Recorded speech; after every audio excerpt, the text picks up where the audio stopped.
Bonjour. Chaque année, c'est la même chose. On se promet que cette fois, ce sera différent.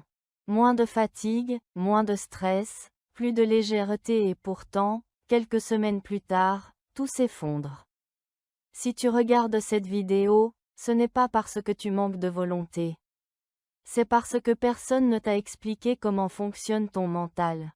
Aujourd'hui, on va parler de bonnes résolutions, de minceur, mais surtout de ce qui se passe dans ta tête, et comment reprendre le contrôle sans te battre contre toi-même. Une bonne résolution échoue rarement par manque d'envie. Elle échoue parce qu'elle est trop vague ou trop exigeante. Le cerveau déteste le flou.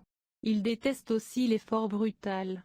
Un engagement tenable, c'est quelque chose de précis, simple, et répétable même les jours sans motivation. Par exemple, ce n'est pas je veux perdre du poids, mais je prends 5 minutes chaque jour pour me recentrer. Ce que tu tiens dans la durée n'est jamais spectaculaire, mais c'est ce qui transforme vraiment.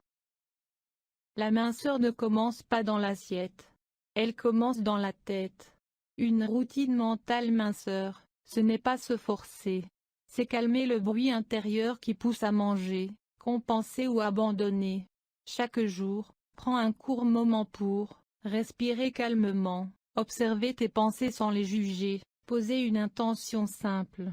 Ce rituel crée une sécurité intérieure, et un cerveau apaisé prend de meilleures décisions. Beaucoup de blocages viennent de phrases anciennes, je n'y arrive jamais, c'est plus fort que moi, à mon âge, c'est trop tard. Ces phrases ne sont pas des vérités. Ce sont des automatismes mentaux. Le cerveau répète ce qu'il connaît. Il ne cherche pas à te nuire, il cherche à te protéger. Chaque fois que tu identifies une croyance, tu reprends une partie de ton pouvoir. Une habitude ne se supprime pas. Elle se remplace. Le cerveau adore les chemins connus. Plus ils sont empruntés, plus ils sont rapides. Inverser une habitude, c'est créer une nouvelle réponse à une ancienne situation.